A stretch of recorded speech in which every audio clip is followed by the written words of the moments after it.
Apprécié pour sa douceur de vivre et la beauté de ses paysages, Biarritz fait aujourd'hui partie des destinations prisées des stars. Que ce soit le temps d'un été ou pour y élire domicile, bon nombre de people ont déjà mis le cap sur cette ville ressourçante du Pays Basque autrefois prisée des têtes couronnées.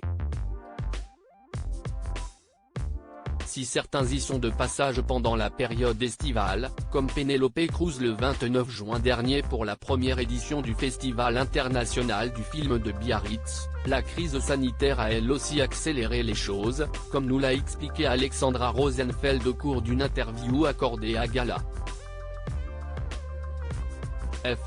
J'ai eu Ava, sa première fille, note de la rédaction, à 24 ans et c'est vrai qu'à ce moment-là, je me suis posé les premières questions sur le changement d'alimentation, etc. J'ai adoré ma vie à Paris, mais je me disais, elle serait quand même mieux ailleurs que dans une grande ville. Ce serait chouette qu'elle grandisse comme moi, dans un jardin, courir à l'air frais. A confié celle qui est aujourd'hui professeure de yoga. La décision de quitter Paris pour la côte basque a finalement été prise après la naissance de sa deuxième fille, Jim. Aux yeux de l'ancienne Miss France, Biarritz était l'endroit à rêver pour se ressourcer à la nature et au bien-être. Aujourd'hui, tous les quatre installés à Biarritz, nous avons ce rapport direct à la nature, au vent et à la force de l'Atlantique. Dès que je suis dehors, que je vais chercher Jim à la crèche, je longe la mer, je vois les montagnes. Ces éléments me rendent heureuse et mon besoin de les préserver est devenu indispensable, a-t-elle confié dans son livre Ma méthode bien-être, paru en avril 2022 aux éditions Robert Laffont. Supérieur à Chin, Christophe Willem, Nathalie Marquet.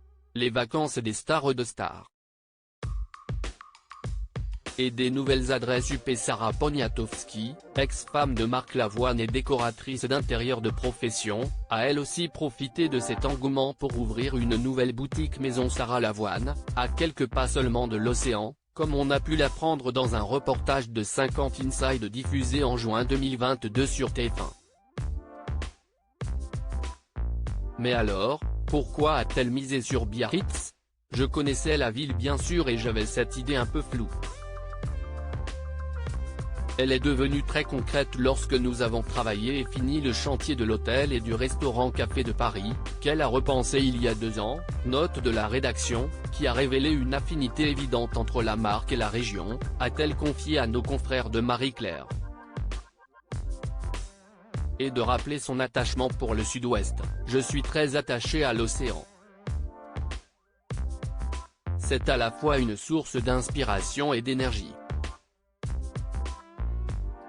Petite, je passais énormément de temps au Cap Ferret, j'ai donc naturellement longé la côte et découvert le Pays Basque, sa culture, ses paysages. Je m'imprègne des parfums, des couleurs et motifs régionaux et quelques mois plus tard, ils peuvent devenir le point de départ d'une création ou d'un projet. Si est désormais chose faite avec cette nouvelle adresse. L'Hôtel du Palais, un lieu qui mêle histoire et modernité, seul palace dont dispose la côte atlantique, l'Hôtel du Palais, qui n'est autre que la résidence qu'a fait construire Napoléon III pour l'impératrice Eugénie en 1854, est devenue une adresse très à la mode à Biarritz. De Claude François à Sacha Guitry, en passant par Johnny Hallyday, le personnel de l'établissement a vu de nombreuses personnalités défiler entre ses murs. Sans oublier le Gotha, qui apprécie lui aussi l'endroit. En 2016, Kate Middleton, le prince William et leurs enfants auraient déboursé plus de 3,000 € pour passer une nuit dans ce célèbre palace de la côte basque, selon les informations rapportées à l'époque par le Daily Mail. L'Hôtel du Palais a rouvert ses portes en juin dernier, après 4 ans de rénovation. si son architecture rappelle l'histoire de ce lieu mythique, la décoration et les aménagements extérieurs sont, eux, empreints de modernité. Des prix qui flambent très attractives, la ville de Biarritz est par conséquent devenue de plus en plus chère, au point que le prix de l'immobilier a atteint 7,000 € du mètre carré selon nos confrères de TF1. Depuis une vingtaine d'années, les prix ont flambé sur la côte basque.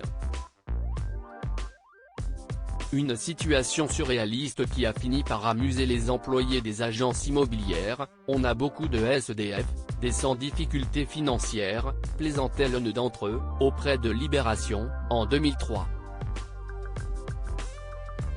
Les gens viennent de partout, de la région parisienne, du Nord, de Champagne. Et même de la Côte d'Azur, parce qu'ici il y a moins d'insécurité, expliquaient encore les agents immobiliers à l'époque. Et nos confrères de préciser, difficile de trouver une maison à moins de 450 000 € à Biarritz, ou à moins de 300 000 € à Bayonne et à Anglet. Et ce n'est sans doute rien comparé à aujourd'hui. Crédit photo, Instagram Alexandra Rosenfeld.